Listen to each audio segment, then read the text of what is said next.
Oh, what is going on, everybody? My name is James Beck, episode number 2 in the Portsmouth career mode. Took a day or two right there. Let things settle.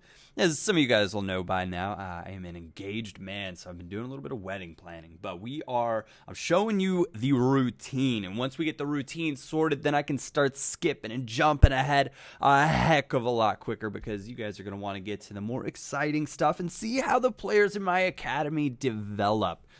But in order to do that, I've got to get some players in the academy. Of course, I have Anthony Deslandes, the French CDM who we picked up when we were scouting our future star, and he is starting to progress a little bit. You can see slowly but surely. He's just really got to get up to that 62-ish rated player, and then he's going to be a starter for us. Only 16 years of age, heading on into the Capital One Cup. York City, the opponent. And I need a little bit of feedback from you guys. I want to know whether or not you want to see all of the simulations kind of like this. My gut is telling me not to show all the simulations, but you'll see the place we are in the league at the bottom right more often than not.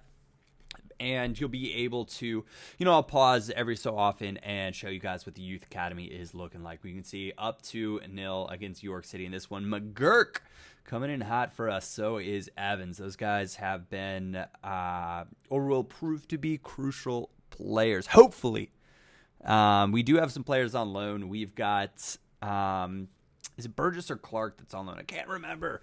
But we're trying to sell off 2 of our backup goalkeepers. One thing I will say about the way the academy system's set up on FIFA is it is very, very easy to pull a solid goalkeeper out of the academy and out from scouts. So once we get a hold of that elusive five-star scout that we were after, that I was talking about being after in the previous episode, then we will be able to move on and move forward and snatch up guys that will help us progress as we go along.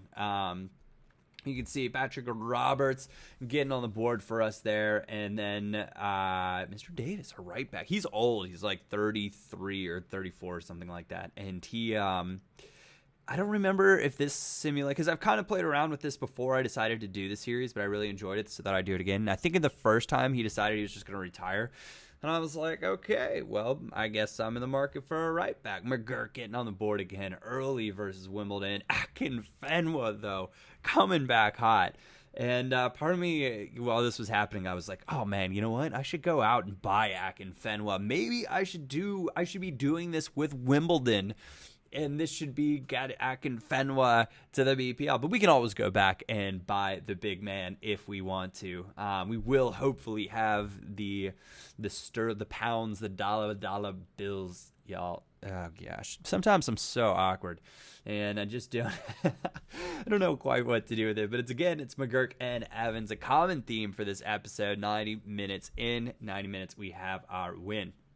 And we are making our way towards deadline day, and that's where we're going to get to in this episode, even though we're not really in the market for buying players at this point in time because we do have about £3 million. But I think for the long run, with the squad that we already have, it's best invested in youth and bringing in new players to the club that then we can either be a bit of a selling club and kind of sell on to then buy other players and get talent that way, or develop this talent. You guys will, of course, leave me some comments. Let me know. I'll take your input into consideration because this is the... how does the Portsmouth... Is it Pump Up Pompey? Something like that.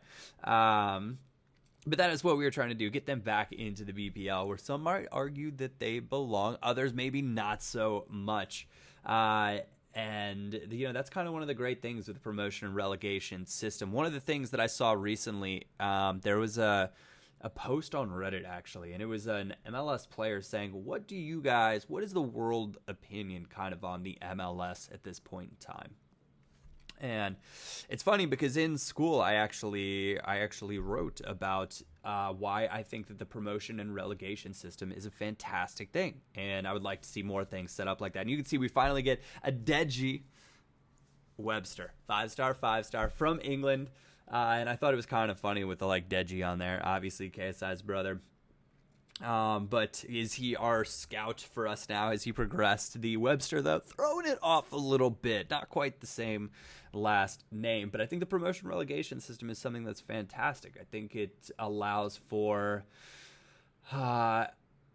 there's just a lot of good things that go into that. And for those of you guys that some of you will know, some of you guys won't know, the MLS is set up with, it's got different salary caps, and you've got a draft that goes on in it, and then it's playoffs, and it's a very American system the way it's set up. And there are positives for that system as well. Do not get me wrong, but I think it is better for, I like the promotion and relegation system a heck of a lot better for footy, for soccer.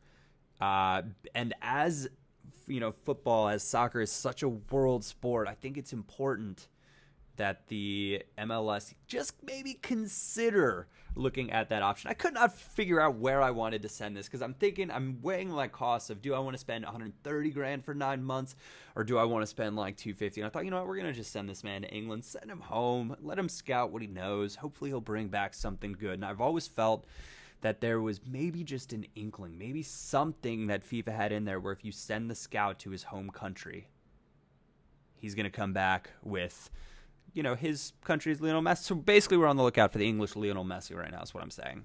Forget Cristiano Ronaldo. It's all about Messi. And some of you guys know, some of you don't. I am 100% a Messi fanboy. I much, much, much prefer him to Ronaldo.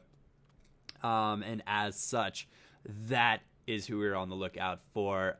Playing Southend here, 0-0, 79th minute. McLaughlin for Southend making it 1-0. That's where it's going to come to a close in that match. It was a little bit sad, a little bit salty. We've got a match here against Barnet, and leading us 29th of August, closing in on that transfer deadline day.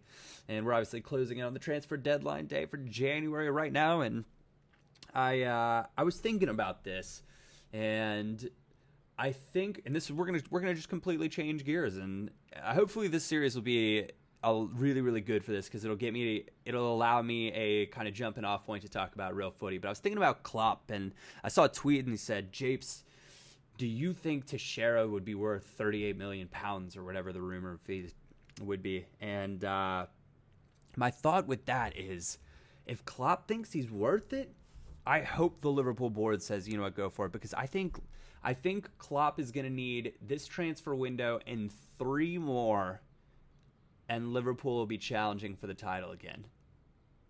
Challenging, not necessarily winning, but I think challenging. I don't think it's going to happen overnight. I think it's going to depend a lot on this summer, but Klopp certainly has the potential to do it. The fans, the supporters really, really seem behind him, and I hope the club is as well, and I hope they allow him to bring in players that can better work on his philosophy. And I honestly look forward to the day where I'm not going to be able to troll Liverpool fans as much as I have in the past. So I think he's going to need about 4 windows to do that. Kind of came about, I was reading an article, there was someone in Germany that was backing Klopp and saying he needed like 3 windows, maybe 5 windows, maybe it was 4 windows as well. But I got thinking about it, and I was like, you know what, he needs January, he needs a summer window. He's probably going to need 2 summer windows, which would be 2 January windows, which means 2 + 2 = 4. But we're not going to be busy at all at the end in the transfer. We're just going to let things close out. We're going to try to sell Michael Poke on and get some money for him. He's kind of at the end of his contract as well. Realistically, when you put all those players up on the transfer block, if they're at the end of their contracts, you're really just trying to get their face value, whatever it says they're worth up there. If you can get them or sell them on for a little bit more, that's fantastic. They come back for 100, and I'm like, well, how about $125? I said 130. If they come back, that means they're willing to work with you. You can go down slowly and kind of hope for the best. You can see Monaco picks up Carlos Vela. Oscar's on his way to Atletico Madrid. David Alaba on his way to Juventus. Juventus would be so lucky to have him. But what club would he not fit in at? He's so versatile and so talented. I just hope he doesn't go anywhere. And I thought the Lloris to AC Milan was like pretty interesting, but we priced him out of a move for Michael Poke, which was pretty sad because I was hoping for that extra bit of a budget to get his wage off of the finances and have that extra 100K to add for some signing bonuses or up the wages of the players that I have now as they do well. But that is where we are going to come to a close today. I hope you guys enjoyed another Portsmouth career mode. I hope life's treating you good. I want to say thank you as always for tuning in and watching. Other than that, my name is Japes, and I will catch you all next time.